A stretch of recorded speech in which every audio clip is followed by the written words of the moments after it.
السلام عليكم ورحمة الله وبركاته. الحمد لله رب العالمين خالق السماوات والأرضين، والصلاة والسلام على من كان نبيا وآدم بين الماء والطين، وعلى آله وأصحابه أجمعين. أما بعد، فأعوذ بالله من الشيطان الرجيم ببركة بسم الله الرحمن الرحيم. وإن كانوا من قبل يستفتحون على الذين كفروا. صدق الله العظيم وصدق رسوله النبي الحبيب الكريم. إن الله وملائكته يصلون على النبي يا أيها الذين آمنوا صلوا عليه وسلموا تسليما. صلى الله على سيدنا محمد وآله وأصحابه وسلم. صلى الله على سيدنا محمد وآله وأصحابه وسلم. اللهم صل على سيدنا مولانا محمد وعلى آل سيدنا مولانا. رحمة للعالمين نبی جی رحمت تیری خزینہ، جر قدمیر دھولی لگے یسرب ہইল مدینہ. اللہم صلی علی سیدنا مولانا محمد وعلى آل سيدنا مولانا. رحمة للعالمين نبی جی رحمت تیری خزینہ، جر قدمیر دھولی لگے یسرب ہইল مدینہ.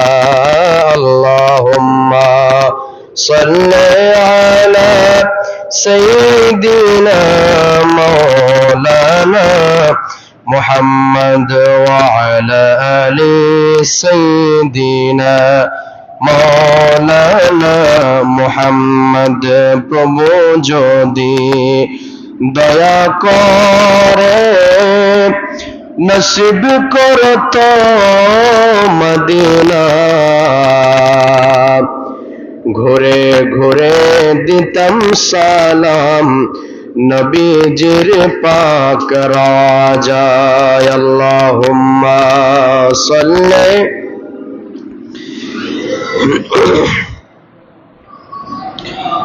মুহাম্মদ ওয়ালা আলি সাইয়্যিদিনা মাওলানা মুহাম্মদ. সালাতুন ইয়া রাসূলুল্লাহ আলাইকুম সালামুন ইয়া बना दो मेरे सीने को मदीना, निकालो बाहर गम से सफीना. सलातुन या रसूल अल्लाह सलामुन या हबीब अल्लाह. मोहब्बत একটু দুরূদ শরীফ পাঠ করি। হযরতে আবু ফদল কুমাসানি রহমতুল্লাহ আলাইহি সম্পর্কে আছে একজন বড় বুজুর্গ, যিনি খোরাসানের বাসিন্দা ছিলেন। ওনার এলাকার একজন মানুষ হজ করতে গিয়েছিলেন। হজের পর রাসূলুল্লাহ সাল্লাল্লাহু আলাইহি ওয়াসাল্লামের জিয়ারত করে তিনি মসজিদে নববীর মধ্যে একটু শুয়েছিলেন। এমত অবস্থায় তিনি রাসূল পাককে স্বপ্ন দেখলেন। একটু জোরে বলি সুবহানাল্লাহ। রাসূল পাককে স্বপ্ন দেখা এটা বড় খুশনসিবের বিষয়। তো স্বপ্ন কেন দেখলেন? স্বপ্নের মধ্যে দেখতেছেন রাসূল সাল্লাল্লাহু আলাইহি ওয়াসাল্লাম তাকে এসে বলতেছেন, তোমার এলাকায় একজন বুজুর্গ আছে, আমার বড় আশেক, যে আমার উপর প্রত্যেকদিন 100 বার দরুদ শরীফ পাঠ করে। জোরে বলি সুবহানাল্লাহ। তো তুমি তাকে গিয়ে বলবে যে তোমাকে রাসূল সাল্লাল্লাহু আলাইহি ওয়াসাল্লাম সালাম দিয়েছেন। তো যখন জিজ্ঞাসা করা হলো, ইয়া রাসূলুল্লাহ, তাকে আপনি তোহফা কেন দিচ্ছেন? তখন ওই ব্যক্তিকে রাসূল পাক বলে দিলেন, আবু ফদল কুমাসানি, সে আমার উপর যেহেতু প্রত্যেকদিন 100 বার দরুদ পড়ে, আমি তার দরুদের প্রতি সন্তুষ্ট, এজন্য আমি তোমার মাধ্যমে তার কাছে আমি সালাম পৌঁছাচ্ছি, তুমি আমার সালামটা তার কাছে পৌঁছে দিও। জোরে বলি সুবহানাল্লাহ। সুতরাং রাসূল সাল্লাল্লাহু আলাইহি ওয়াসাল্লামের উপর দরুদ শরীফ পাঠ করবেন মুহাব্বত নিয়ে। এই আকীদা বিশ্বাস রাখবেন, আমার দরুদ রাসূল পাক শুনতেছেন, না শুনলে রাসূল পাক কেমনে সালাম পৌঁছাচ্ছেন আরেকজনের মাধ্যমে। তো আমরা এমন ভাবে সালাম দিতে হবে, আমাদের মনে রাখতে হবে আমার সালাম যেন রাসূল সাল্লাল্লাহু আলাইহি ওয়াসাল্লাম শুনতেছেন। এই আকীদা বিশ্বাস নিয়ে একটু মুহাব্বতে পড়ি, সালাতুন ইয়া রাসূলুল্লাহ, সালামুন ইয়া হাবিবাল্লাহ, हर के इश्क़ मुस्तफ़ा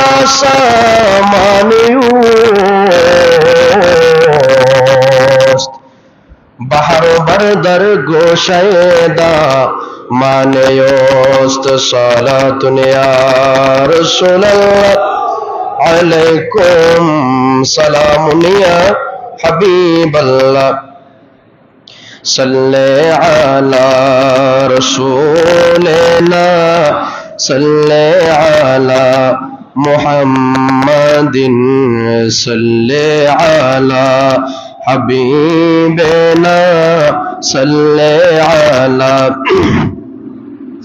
अर्शो पे ताज़ा चीड़ चाँद, फर्शों पे तुरफा धूम धाम, काने जिधर लगाई है तेरी ही दास्तान है, सल्ले अला रसूल, सल्ले अला मुहम्मदिन, सल्ले अला हबीबना, सल्ले अला मुहम्मदिन। अल्हम्दुलिल्लाह ওয়া শুকরুলিল্লাহ ওয়া সালাতু ওয়াস সালামু আলা খায়রি খালকিল্লাহ। মহান রব্বুল আলামিনের আলিশান দরবারে অবনত মস্তকে অসংখ্য অগণিত শুকরিয়া আদায় করছি যে আল্লাহ পাক সুবহানাহু ওয়া তাআলা আমাদেরকে দয়া করে, মায়া করে, মেহেরবানি করে আল্লাহর ঘর মসজিদ তথা অত্র এলাকার স্বনামধন্য জামে মসজিদ আলী রাজার বাড়ি জামে মসজিদের মধ্যে পবিত্র রবিউস সানি মাসের তৃতীয় জুমা আদায় করার লক্ষ্যে আমাদেরকে সমবেত হওয়ার তৌফিক দান করেছেন। সে আল্লাহ পাক রব্বুল আলামিনের দরবারে শুকরিয়া আদায়ের তে সকল উচ্চ আওয়াজ একবার বলি আলহামদুলিল্লাহ। সাথে সাথে অসংখ্য অগণিত দরুদ সালামের হাদিয়া নাজরানা পেশ করছি হুজুর করিম রউফুর রহিম সাল্লাল্লাহু আলাইহি ওয়াসাল্লামের নূরানি কদম মোবারকের মধ্যে, যাকে আল্লাহ পাক সুবহানাহু ওয়া তাআলা গোটা কুল কায়নাতের জন্য রাহমাতুল লিল আলামিন বানিয়ে প্রেরণ করেছেন। যে রাসূল পাক সাল্লাল্লাহু আলাইহি ওয়াসাল্লাম না হলে আল্লাহ পাক কুল কায়নাতের কোনো কিছু সৃষ্টি করতেন না।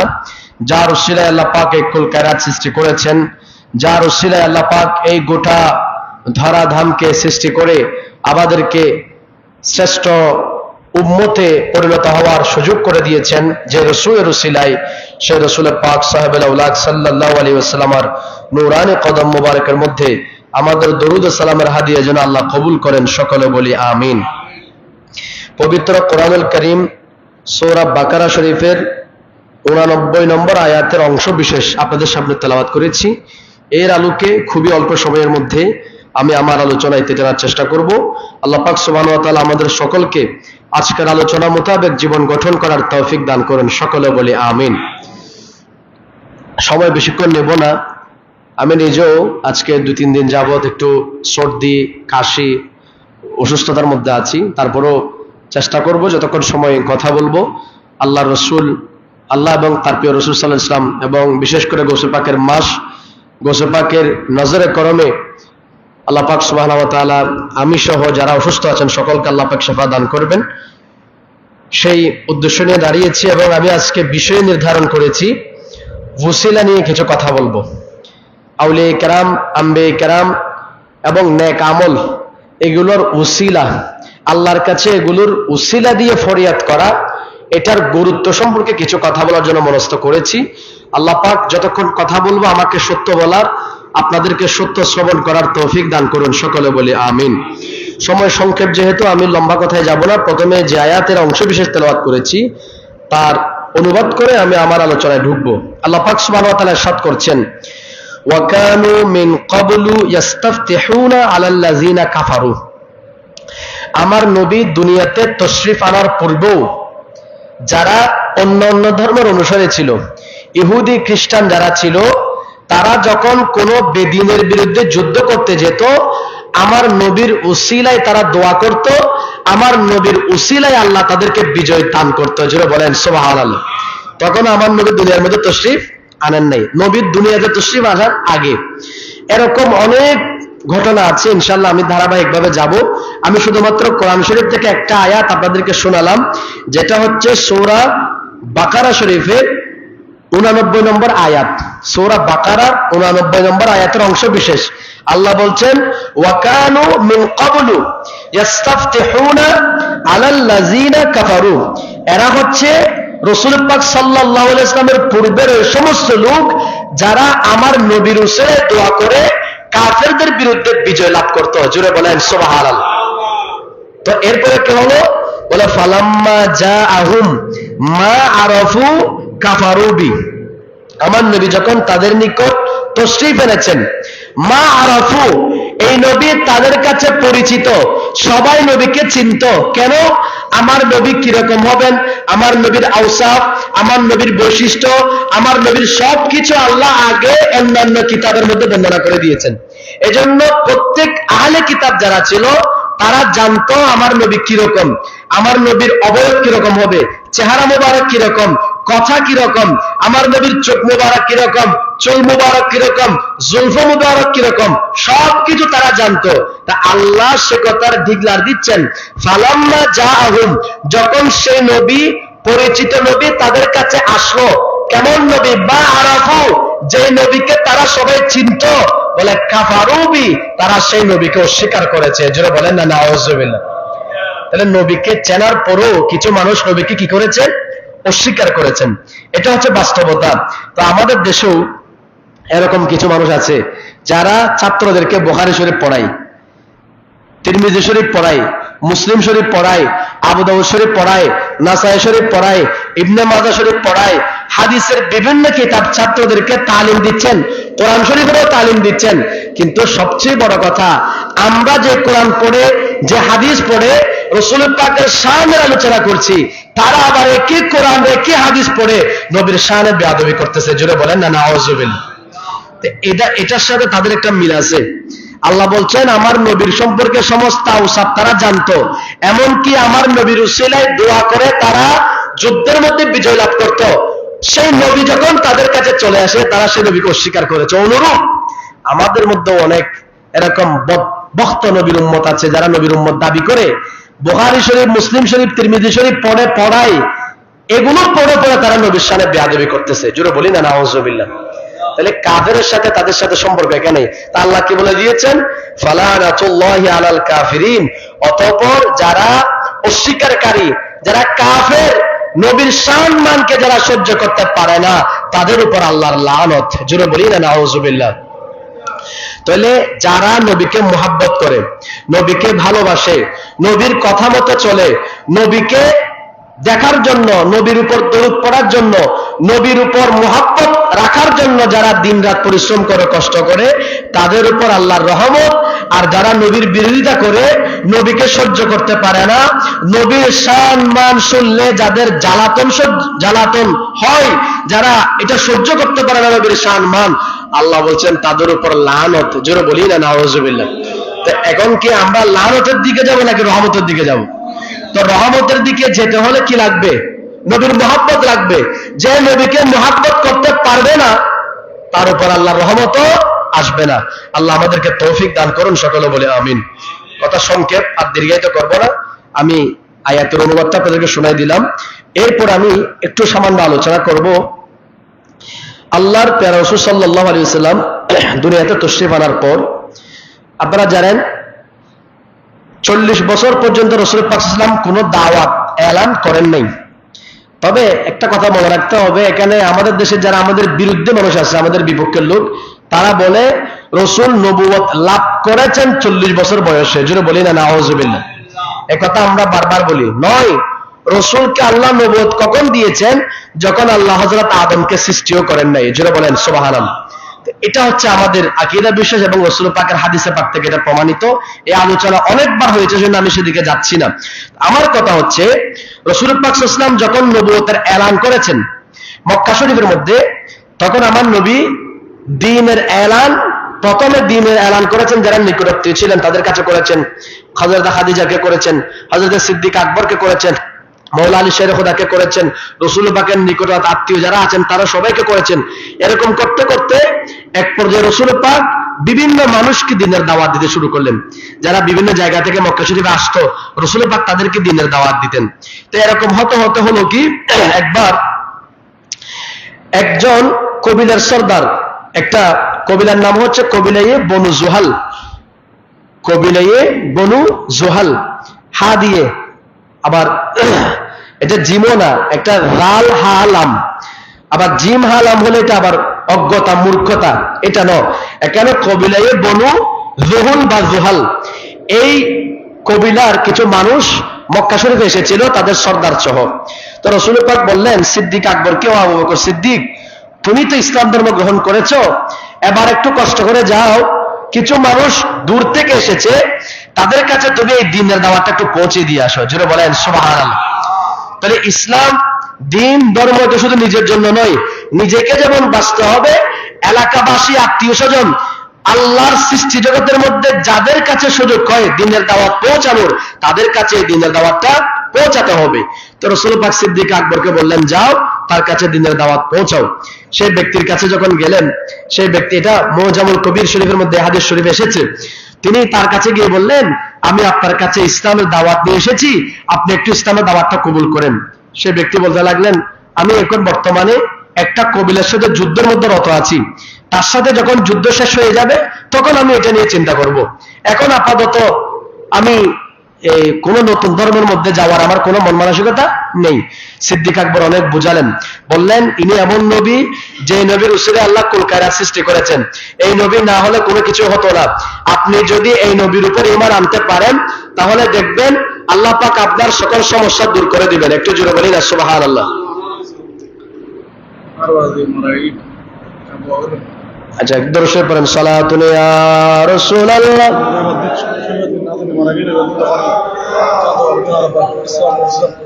हर के इश्क़ मुस्तफ़ा समानेयोस्त, बहर बरदर गोशे दामानेयोस्त, सालातुने।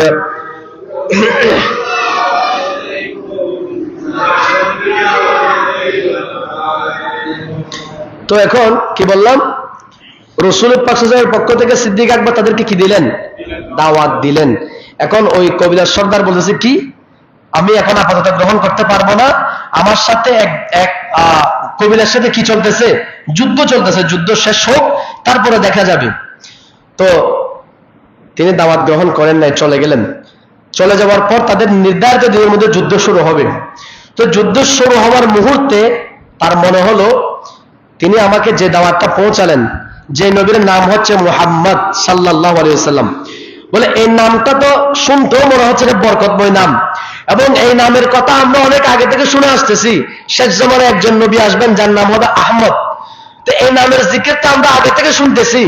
তো এখন ওনার সাথে যারা ছিল সে মক্কা শরীফের মধ্যে সিদ্দিক আকবরের দাওয়াত নিয়ে আসার সময় তখন বলেছেন নাম কি বলেছিল, বলে মুহাম্মদ। তো ঠিক আছে, আজকে যখন আমাদের যুদ্ধ শুরু হবে, আমরা এখন মাঠের মধ্যে চলে আসছে, আমাদের বিপক্ষ দল আমাদের সামনে অবস্থান করতেছে, তো আজকে আমাদের যত যুদ্ধ আছে প্রত্যেক যুদ্ধের কাজ হবে যখনই তারা যুদ্ধের মধ্যে যাবে তারা রাসূল পাক সাল্লাল্লাহু আলাইহি ওয়াসাল্লামের এই মুহাম্মদের নামের ওসিলা নিয়ে তারা দোয়া করবে, আল্লাহ হয়তো আমাদেরকে যুদ্ধের মধ্যে বিজয় দান করবে। জোরে বলেন সুবহানাল্লাহ। এবার যখন যুদ্ধ শুরু হলো, প্রত্যেককে তো, কারণ যুদ্ধের মধ্যে যিনি কমান্ডার, সেনাপতি যিনি, তার আদেশ সবাইকে কি করতে হয়, মানতে হয়।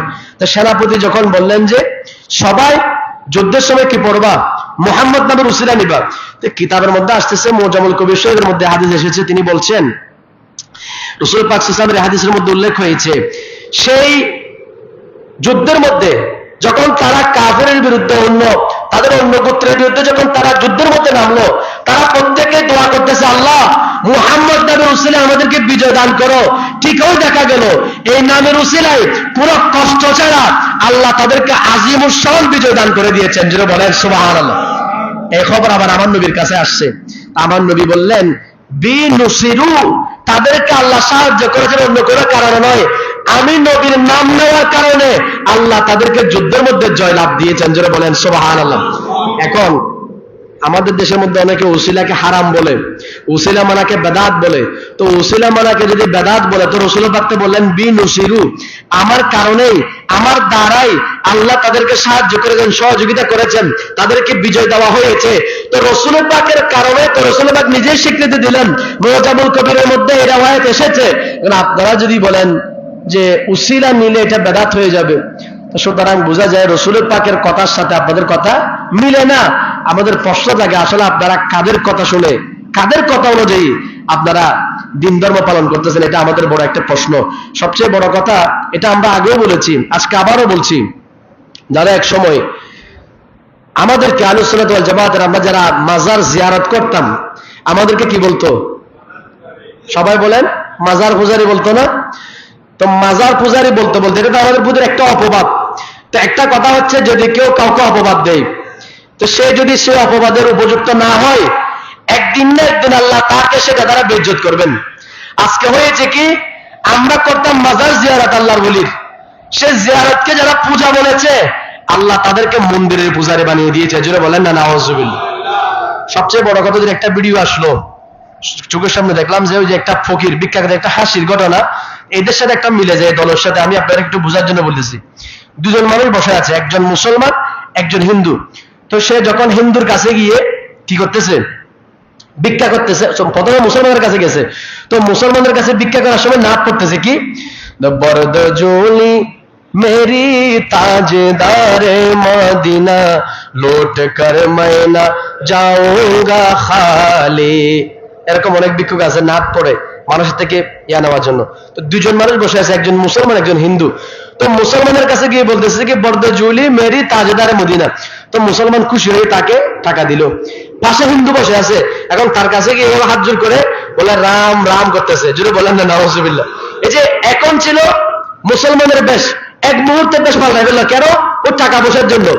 এখন এই ধরনের একটা চরিত্র আমরা আমাদের দেশে একটা ইসলামী দলের কাছে দেখতে পাচ্ছি। মুসলমানের কাছে গেলে আল্লাহর দিন চাই, সৎ লোকের শাসন চাই, আবার যখন মসজিদ থেকে বের হয়ে যাবে মন্দিরের মধ্যে গিয়ে বলতেছে রোজা পূজা, একই মুদ্রার এপিট ওপিট। জুড়ে বলে না নাউযুবিল্লাহ। রোজাকে যারা পূজার সাথে তুলনা দিছে, ঈমান থাকবে?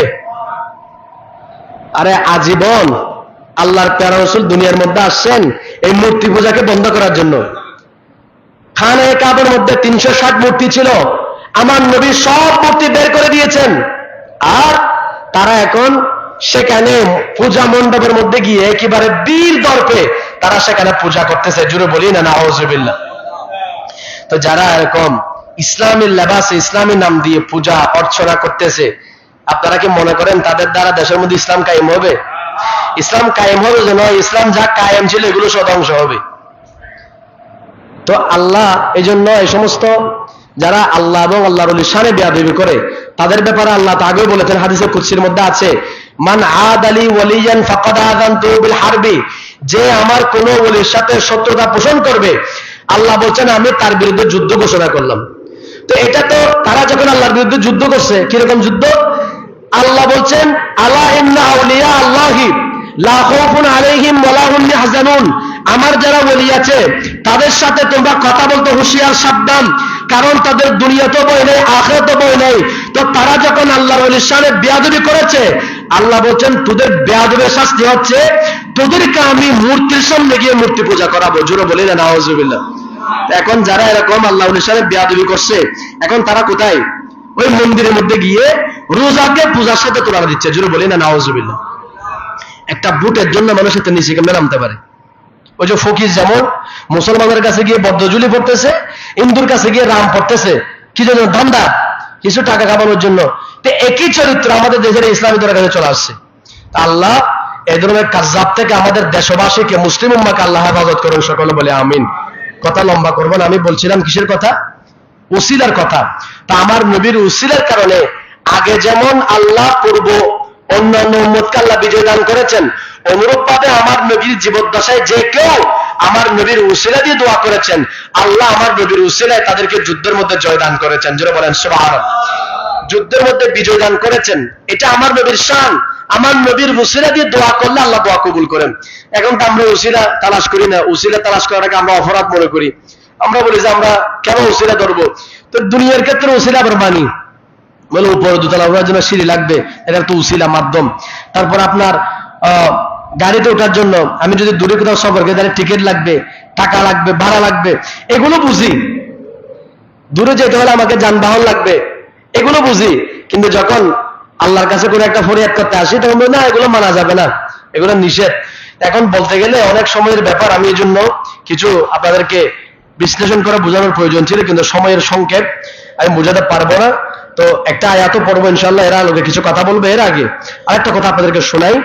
ইমামে আলা হযরত আজিমুল মারতাবা ইমাম ইশকে মুহাব্বত শাহ ইমাম আহমদ রেদা খান ফাদিলে বেরলভি আলাইহি রাহমাতু ওয়া রিদওয়ান, তিনার একটা ঘটনা আপনাদেরকে শোনাবো, ওসিলার কি গুরুত্ব সেটা। তিনি একবার হজে যাচ্ছিলেন। তো হজে যাচ্ছিলেন কি নিয়ে? জাহাজে করে যাচ্ছিলেন, জাহাজের সফর।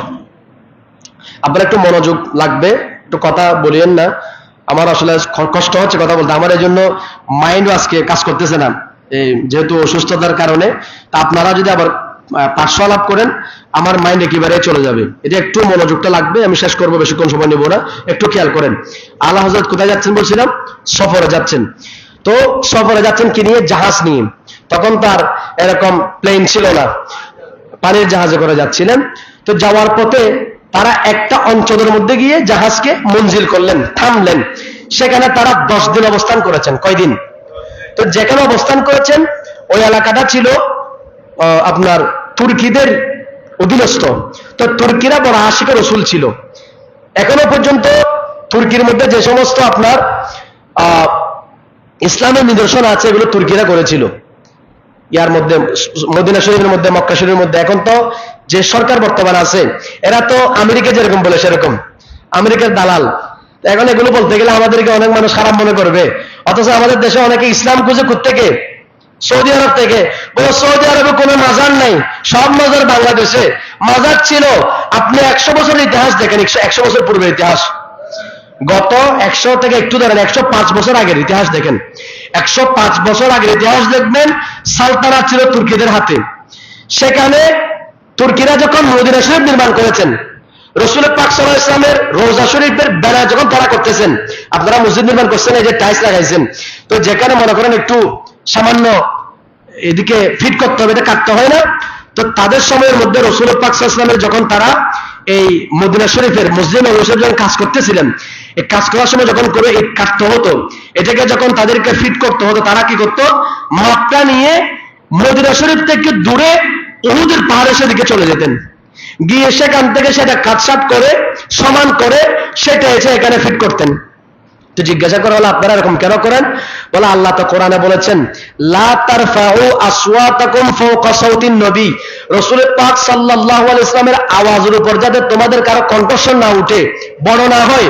তো যেখানে কণ্ঠস্বর বড় না করার জন্য আল্লাহ নিষেধ করেছেন, বলেন যেখানে কণ্ঠস্বর বড় না করতে আল্লাহ, কণ্ঠস্বর বড় করতে আল্লাহ নিষেধ করেছেন, সেখানে এটা আমি ছাঁটাই করব, কাটবো, আওয়াজ হবে, রাসূল পাকের কষ্ট হবে, এটা তো আমরা কখনো সহ্য করতে পারি না। এজন্য আমরা এখানে মাপ নিয়ে দূর থেকে সেটা আমরা সেটিং করে এখানে এসে তারপর আমরা সেটা ফিট করে জুড়ে বলেন সুবহানাল্লাহ। তুর্কিদের সেরকম মহব্বত ছিল। আরো কথা আছে, আমি সংক্ষেপতার কারণে বলছি না।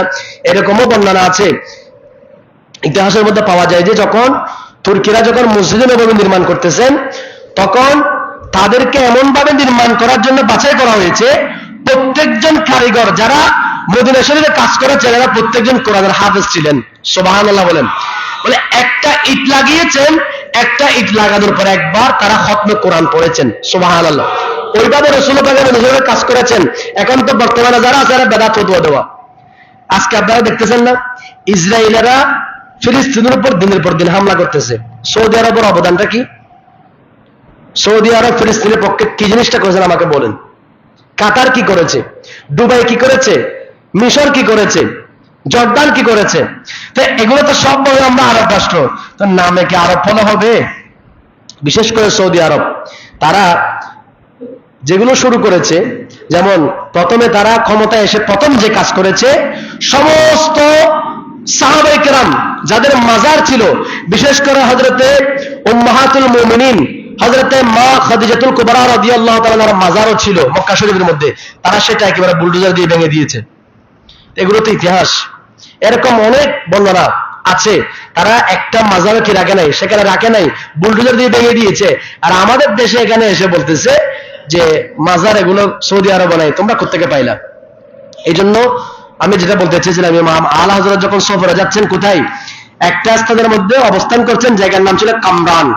ওই কামরান নামক স্থানের মধ্যে 10 দিন অবস্থান করেছেন।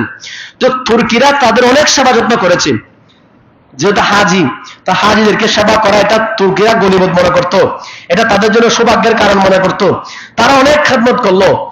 ইমাম আলা হযরত প্রত্যেক দিন যারা হজে যাচ্ছেন তাদেরকে হজের তালিম দিতেন, এবং তাদের সাথে অনেক হাজিগণ ছিলেন, ডাক্তার ছিলেন, অনেক চিকিৎসক ছিলেন, কারণ সফরের সময় যে কোনো সময় অসুস্থ হতে পারে, সেবা করার জন্য। তো 9ম দিন যখন আসলো, তাদের প্রত্যেকের কাছে অসুস্থতা চলে আসছে।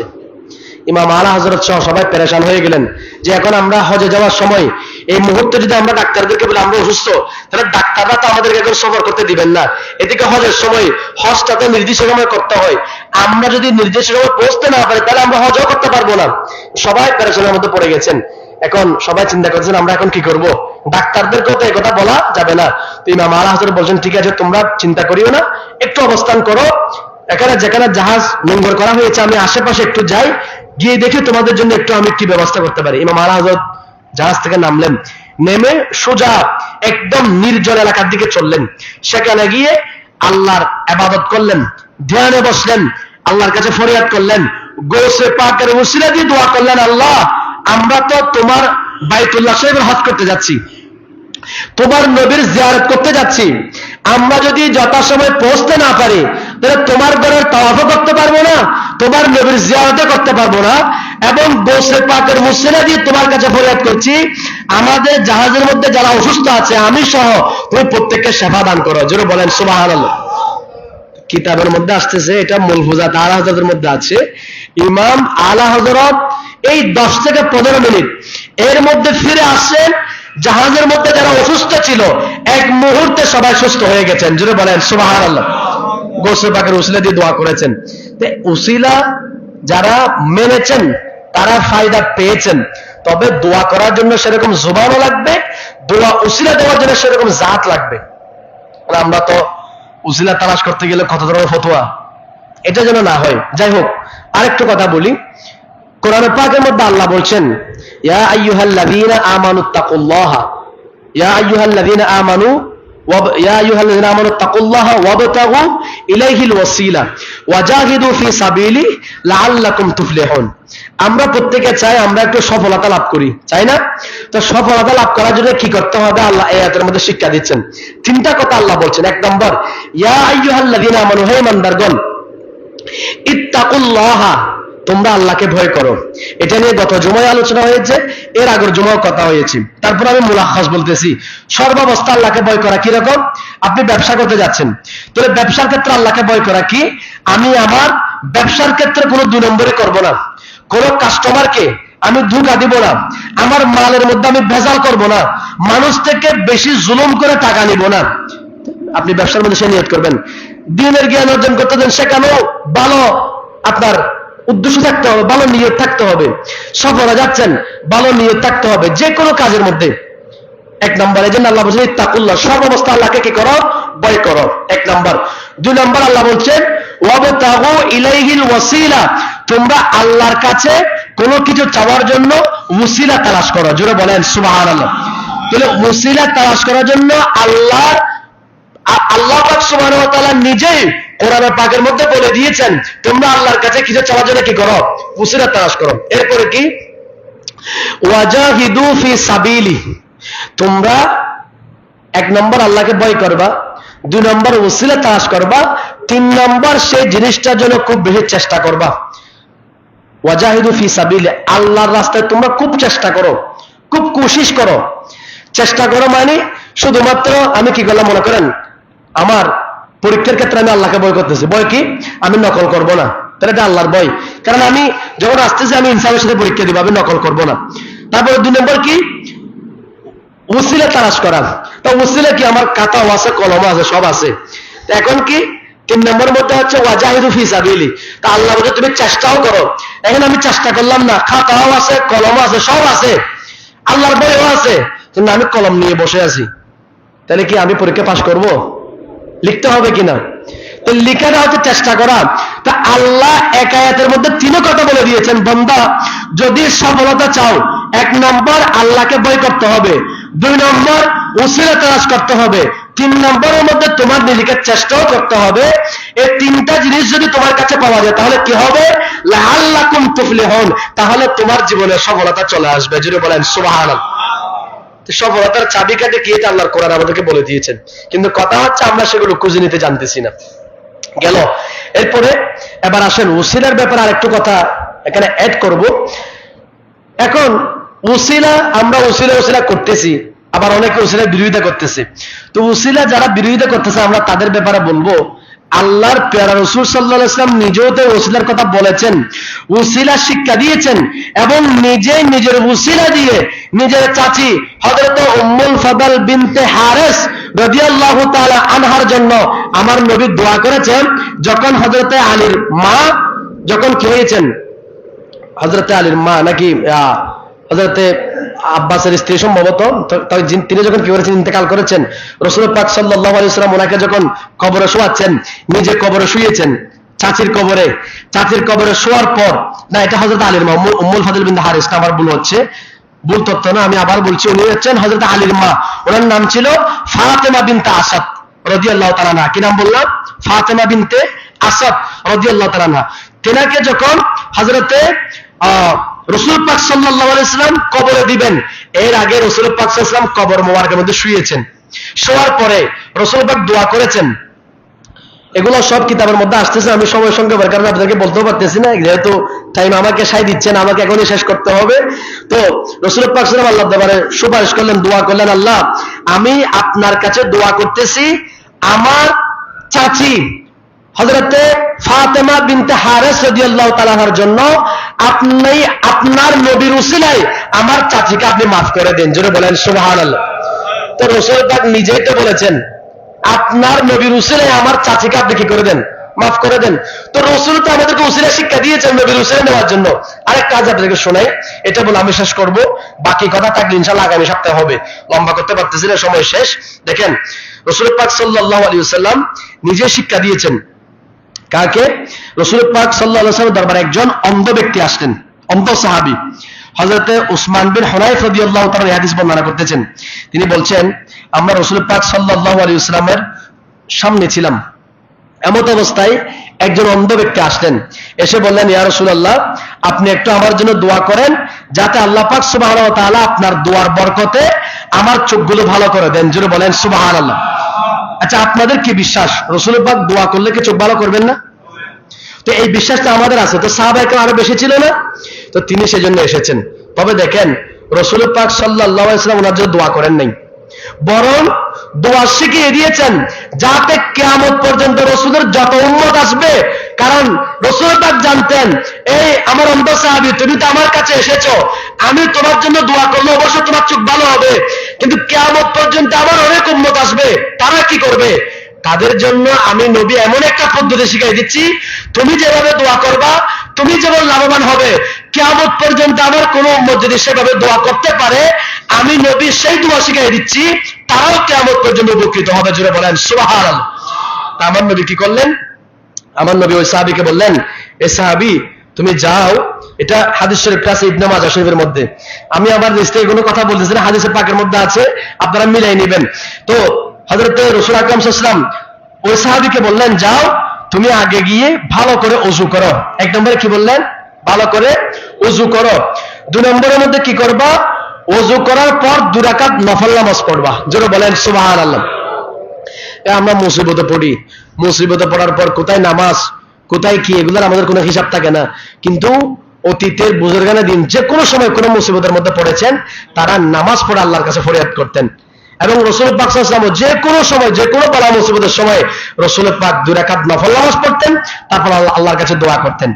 আল্লাহ কোরআন পাকের মধ্যে সেটা বলছেন যে, ইয়া আইয়ুহাল্লাযিনা আমানু ইসতাঈনু বিস-সাবরি ওয়াস-সালাহ, তোমরা আল্লাহর কাছে নামাজ এবং ধৈর্যের মাধ্যমে কি করো? সাহায্য প্রার্থনা করো। এখন তো আমরা শুধুমাত্র অভিযোগ করি যে মুসিবতে পড়ছি, যে আমার এরকম হচ্ছে না, এই হচ্ছে না, সে হচ্ছে না, আমরা এগুলো বলে দিন কাটাচ্ছি। কিন্তু আল্লাহর পেয়ারা রাসূল সাল্লাল্লাহু আলাইহি ওয়াসাল্লাম, আল্লাহ পাক সুবহানাহু ওয়া তাআলা আমাদেরকে সেগুলো শিখিয়ে দিয়েছেন আমাদেরকে কি করতে হবে, কিন্তু আমরা তো সেগুলো অবলম্বন করতেছিলাম। তা আমার নবী সাহাবীকে বলেন, যাও তুমি গিয়ে আগে কি করো? ওযু করো, 2 রাকাত নফল নামাজ পড়ো, এরপর দোয়া করবা। দোয়া আমার নবী শিখিয়ে দিয়েছেন কিভাবে? আল্লাহুম্মা ইন্নী আসআলুকা ওয়া আতাওয়াজ্জাহু ইলাইকা বিমুহাম্মাদিন নাবিয়্যির রাহমা ইয়া মুহাম্মাদু ইন্নী ক্বাদ তাওয়াজ্জাহতু বিকা ইলা রাব্বি ফি হাজাতি হাযিহি লিতুকদা আল্লাহুম্মা ফাশাফি'হু ফিয়া। আমার নবী দোয়া শিখিয়ে দিলেন, এ আমার সাহাবী, তুমি যাও গিয়ে আগে ভালো করে ওযু করো, 2 রাকাত নফল নামাজ পড়ো, এরপর আমি নবীর উসিলা দিয়ে দোয়া করো, আল্লাহর কাছে বলো, আল্লাহুম্মা ইন্নী আসআলুকা, ও রব্বুল আলামিন, আমি আপনার কাছে ফরিয়াদ করছি, দোয়া করছি, আপনার কাছে চাচ্ছি, ওয়া আতাওয়াজ্জাহু ইলাইকা বিমুহাম্মাদিন নবিয়্যির রাহমা, আমি আমাকে তোমার নবী রাহমাতুল লিল আলামিনের দিকে মুতাওয়াজ্জু করলাম, ওনার দিকে আমি তাওয়াজ্জু দিলাম, ওনার উসিলা দিয়ে দোয়া করছি, আপনি আমার পক্ষ থেকে ওনার সুপারিশকে কবুল করেন, আমার চোখগুলোকে আপনি ভালো করে দিন। সুবহানাল্লাহ। হযরত ওসমান বিন হুনাইফ বলছেন, আমরা কোন নবীর দরবারের মধ্যে বসা ছিলাম, আমার নবী এই ব্যক্তিকে হুকুম করলেন, যাও ওযু করো, নামাজ পড়ো, যে দোয়া শিখাই দিলাম সেই দোয়া পড়ে দোয়া করো। আমার নবীর সাহাবী ওসমান বিন হুনাইফ বলছেন, ওই ব্যক্তিকে দেখলাম আমরা এখনো বসা আছি, একটু আগে সে গিয়ে ওযু করলো, নামাজ পড়লো, দোয়া করে ফিরে আসলো, একটু আগে অন্ধ ছিল, এখন চোখ নিয়ে আমার নবীর দরবারের মধ্যে ফিরে এসেছে। সুবহানাল্লাহ। চাইতে জানলে পাই কিনা? এখন আমি যদি সারা জীবন, যেমন যারা মুক্তা খুঁজে সাগরের মধ্যে, মুক্তা পায় কোথায়? শামুকের মধ্যে না? তারা মনে করেন সারা জীবন শামুক থেকে মুক্তা খুঁজে বের করতেছে। তো যাদের নসিব বড়, তারা তো পাচ্ছে, যারা পাচ্ছে তারা লাভবান হচ্ছে। এখন কোন ব্যক্তি সারা জীবন খুঁজতেছে, পাচ্ছে না, এই জন্য কি আমি বলতে পারবো সাগরের নিচে মুক্তা নেই? আমি পাচ্ছি না, এটা আমার ব্যর্থতা। কিন্তু যার নসিবের মধ্যে এসে পাচ্ছে, তা পাচ্ছি না বলে যে নাই, এটা আমি বলতে পারবো না। কোরআন হাদিসে ওসিলার কথা অহরহ আছে, কিন্তু আমার নসিব খারাপ, আমি খুঁজে পাচ্ছি না, কারণ আমার এমন নেই। তা আপনার এমন নেই, যেটা তো আর কোরআন হাদিসের দোষ না। আপনি বলছেন কোরআন হাদিসে নেই, তো কোরআন হাদিসে নাই বলে কি আপনি কোরআন হাদিস সব জেনে ফেলছেন? সুতরাং না জেনে কথা বলার কোনো অথরিটি, কোনো অধিকার কোনো কারো নেই। তো আমরা এখান থেকে শিক্ষা গ্রহণ করব, আর কথা দীর্ঘায়িত করতে চাচ্ছি না। পৃথিবীর মধ্যে সর্বপ্রথম ওসিলা নিয়ে দোয়া করেছেন, এবং এই দোয়ার উসিলায় আমার নবীর উসিলা দিয়ে দোয়া করেছেন, এই উসিলায় পার পেয়েছেন, আল্লাহ দোয়া কবুল করেছেন, উনি হচ্ছেন হযরত আদম আলাইহিস সালাম। যিনি বলেন সুবহানাল্লাহ। আপনারা জানেন না 300 বছর কান্না করেছেন, এটা গুনাহ নয়। আবার এটাকে আপনারা গুনাহ বলবেন যে আদম আলাইহিস সালাম গুনাহ করছেন, এরকম কেউ বললে আবার ঈমান সহ চলে যাবে। নবীর সাথে গুনাহর কোনো কিরা সম্পর্ক নাই। এটা হচ্ছে আমাদের দেশে অনেক সময় আছে, না, মনে করেন একটা দৃষ্টিকটু কাজ সাধারণ মানুষের জন্য সেটা ভিন্ন ব্যাপার, কিন্তু একজন বড় মানুষের জন্য এটা বড় ব্যাপার। যেমন আমি মনে করি আপনাদেরকে বলি, একজন আলেম যদি সুন্নত ছেড়ে দেয়, সুন্নত না পড়ে, এটা তার জন্য বড় অপরাধ। কিন্তু একজন আওয়াম না পড়লে এটা তেমন বড় অপরাধ নয়। কিন্তু যখন কোন মাওলানা সাহেব, কোন আলেম, কোন বলি, কোন পীর, কোন বুজুর্গ যখন নফল নামাজ ছেড়ে দিবে, তখন ওনার অনুসারে বলবো যে আমার পীর তো নফল নামাজ পড়তেছেন, আমার সুন্নত পড়ার দরকার নেই, উনি একটু কমাই ফেলবে। আবার বলবো যে না, উনি যখন সুন্নত পড়তেছেন আমার ফরজ পড়ার দরকার নেই, তো উনি যখন ফরজ পড়তেছেন আমার আর দিন ধর্ম মানারও দরকার নেই, এরকম হয়। তো সুতরাং যেগুলো আমরা যারা সাধারণ মানুষ আমাদের জন্য এক মাসালা, যাদের মকাম যত বেশি উঁচুতে, তাদের মাসালা, তাদের মর্তবা, তাদের পজিশন সেটাও ভিন্ন। তো হযরত আদম আলাইহিস সালামের জন্য ব্যাপারটা একটু সংকীর্ণ, কারণ উনি যেটা করেছেন, কারণ উনি যদি সেদিন গন্ধম ফল না খাইতেন তাহলে আমরা দুনিয়াতে আসতে পারতাম না। কারণ আমরা যদি বলি আদমের গুনার কারণে আমরা দুনিয়াতে আসছি, ঈমান থাকবে? তা আদম আলাইহিস সালাম তো এটা একটা উসিলা আমরা দুনিয়া আসার জন্য। তো আমরা যদি দুনিয়াতে না আসতাম, আদম আলাইহিস সালাম একজন থাকতেন, তো দুনিয়া না পাইতাম, দুনিয়ার পর আবার জান্নাতে কোথাও পাইতাম। সুতরাং কথা বলার আগে আমাদেরকে আগে হুঁশিয়ার করে বলতে হবে। এখন অনেকে বলে ফেলে যে আদম নবী গুনাহ করতে করতে 300 বছর কাঁদছে, তোমরাও কাঁদো, জোরে বলি না নাউযুবিল্লাহ। এই কথা বলা যাবে না, এগুলো আকীদার মাসালা খুব মনে রাখবেন। নবীদের ক্ষেত্রে কথা বলার সময় খুব সাবধান। এখন একজন বক্তা বলছে না কয়েকদিন আগে, নবী নাকি সাংবাদিক, জোরে বলেন না নাউযুবিল্লাহ। বলে নাবাউন শব্দ অর্থ সংবাদ, এই জন্য যারা নবীও নাকি সেই অর্থ সাংবাদিক ছিলেন, জোরে বলেন না নাউযুবিল্লাহ। সাংবাদিক, এখানে আমার একজন ভাই আসছেন, উনি আমাকে খুব স্নেহ করেন, মহব্বত করেন, আপনারা হয়তো চেনেন না, আমি যদিও বা পরিচয় দিতাম না, একটু এই কারণে বলছি, উনি একটা ইউনিভার্সিটির টিচার, আমাকে মহব্বত করেন যদি আসছেন। তো উনি ভালো জানবেন, উনি পৃথিবীর বিভিন্ন জায়গার মধ্যে সফর করেছেন। জার্নালিস্ট, সাংবাদিককে বলা হয় কি জার্নালিস্ট। তো সাংবাদিক বলে কোনটা? যে কোনো একটা খবর পাইছে, সত্য হতে পারে, মিথ্যা হতে পারে, যাচাই বাছাইয়ের দরকার নেই, এটা প্রচার করা এটা তো সাংবাদিকের কাজ। এখন আপনারা বলেন, পৃথিবীর মধ্যে এমন কোন কি নবী আছে যিনি মন গড়া কোনো কথা মানুষের কাছে প্রচার করেছেন? বলেন না, এ কথা কি কেউ বলতে পারবেন যে কোন নবী কোন মন গড়া কথা, মন গড়া সংবাদ কোন বান্দার কাছে, কোন উম্মতের কাছে প্রকাশ করেছে? এরকম আছে? তা আপনি কেমনে সাংবাদিককে নবীর সাথে তুলনা করতেছেন? তো এগুলো আপনারা খেয়াল রাখবেন। ঈমান আকীদা মজবুত করেন। ঈমান আকীদা মজবুত না করে 40 বছর 50 বছর কপাল গস্ত গস্ত যদি কালো বানাই ফেলেন, কোনো কাজ হবে না। এগুলো আপনাকে জান্নাতে নিতে পারবে না। আখলিস দীনাকা ইয়াকফিকাল আমালুল কলিল, আমাদের বিপরীত দলের এগুলো বেশি পড়ে, তাদের নূরানির বইয়ের মধ্যে একদম প্রথম আছে আখলিস দীনাকা ইয়াকফিকাল আমালুল কলিল, তোমার ঈমানকে মজবুত করো, অল্প আমল যথেষ্ট। অথচ ঈমান একটাও ঠিক নেই। এমনি বলছে কি ঈমান ঠিক করো, অল্প আমল যথেষ্ট। আমল করতে করতে জীবন শেষ, কিন্তু ঈমানকে ঠিক করতে পারে নাই। নবীকে বলতেছে আমার মতো 200 গুণে মানুষ, তো নবীকে সাংবাদিক বললে ঈমান থাকে? বলেন না, ঈমান থাকে? তো যারা নবীকে সাংবাদিক বলতেছে, সুতরাং যার তার পেছনে দৌড়াইয়েন না, আগে দৌড়ার আগে দেখিয়েন মানুষ কেমন। সুতরাং আল্লামা ইবনে সিরিন রাহমাতুল্লাহ আলাইহি বলছেন, ইন্না হাযাল ইলমি দীনুন, এই দিন, ইন্না হাযাল ইলমা দীন, এই ইলমে দিন এটা হচ্ছে একটা দিনের অংশ। তো ইনি বলছেন আম্মান তাখুযু দীনাকুম, তুমি দেখো এই দিনটা কার থেকে গ্রহণ করতেছো। এমনি যাত্রার থেকে দিন এটা গ্রহণ করে আগে মানুষ যাচাই করো, এই মানুষটার সাথে সম্পর্ক, রাসূলের সাথে সম্পর্ক ঠিক আছে কিনা, নাইলে এটা তোমাকে কোনো কাজ দিবে না। যেটা বলতে চেয়েছিলাম, হযরত আদম আলাইহিস সালামও ফরিয়াদ করেছেন আমার নবীর উসিলায়, আল্লাহ দোয়া কবুল করেছেন। যখন তিনি আরশ আযমের দিকে তাকাইছেন, দেখতেছেন এক পাশে আছে লা ইলাহা ইল্লাল্লাহ, আর এক পাশে আছে মুহাম্মাদুর রাসূলুল্লাহ সাল্লাল্লাহু আলাইহি ওয়াসাল্লাম। বলেছেন আল্লাহ, ওই নামের উসিলায় ফরিয়াদ করতেছি, আপনি আমাকে ক্ষমা করে দেন। আমার নবী সাল্লাল্লাহু আলাইহি ওয়াসাল্লাম উসিলা দিয়ে দোয়া করেছেন। আল্লাহ বলেছেন, ও আদম, 300 বছর আগে যদি তুমি এই নামের উসিলা দিয়ে দোয়া করতা, আমি তোমাকে ক্ষমা করে দিতাম। আর লাউলা মুহাম্মাদুন লামা খালাকতুকা, আর যদি আমি সেই নবীকে সৃষ্টি না করতাম, তুমি আদমকে আমি সৃষ্টি করতাম না। জুড়ে বলেন সুবহানাল্লাহ। তো বাবা আদম আমার নবীর উসিলা দিয়ে দোয়া করেছেন, আর আপনি আদমের সন্তান হয়ে বলবেন উসিলা নেওয়া বেদাত। তার মানে বাবার সাথে ছেলে তো সম্পর্কে ঠিক না থাকলে তাদেরকে কি বলে এটা আপনারা ভালো জানেন। বাবার বৈধ সন্তান হলে সে বাবার কথা মতো চলবে, আর যদি বাবার বৈধ সন্তান না হয় তাহলে কি হবে সেটা আপনারা জানেন। সুতরাং আদম আলাইহিস সালাম আমাদেরকে শিখিয়েছেন, এই নবীর উসিলা দিয়ে দোয়া করো, তোমার সকল মুসিবত দূর হয়ে যাবে। এখন আমরা সেই আদম আলাইহিস সালামের সন্তান দাবি করি, আবার বলতেছি উসিলা চাওয়া বেদাত। আল্লাহ আমাদেরকে আল্লাহ রাসূলুল্লাহ যা দিয়েছেন, আল্লাহর ওলিরা আমাদেরকে যে পথ দেখিয়েছেন সে পথে চলার তৌফিক দান করুন। ওয়া মা আলাইনা ইল্লাল বালাগ। অনেক সময় নিলাম। একজন দোয়া চেয়েছেন, আমাদের একজন মুসল্লি জনাব মোহাম্মদ নুরুল ইসলাম সাহেব নাম, মরহুম মকফুর নুরুল ইসলাম ইন্তেকাল করেছেন। আল্লাহ ওনার কবরকে জান্নাতের বাগিচা বানিয়ে দিক, সকলে বলে আমিন। আজিয়া না আজকে আজকে এই কোরবান আলী বড়ির ঘাটা আপনাদের এখানে খাজা গরিব নওয়াজ রাদিয়াল্লাহু তাআলার উরস মুবারক উপলক্ষে একটা বৈঠক আছে, মিটিং আছে 7টায়, সন্ধ্যা 7টায় আপনাদের সকলকে তলব করেছে। আপনাদের সুযোগ যাদের আছে সবাই যাবেন, অংশগ্রহণ করবেন, পরামর্শ দিবেন যাতে অনুষ্ঠানটা সুন্দর করে তারা সাজাতে পারে।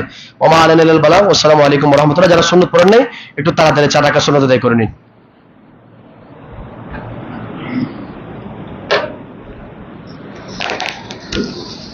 Yes, right.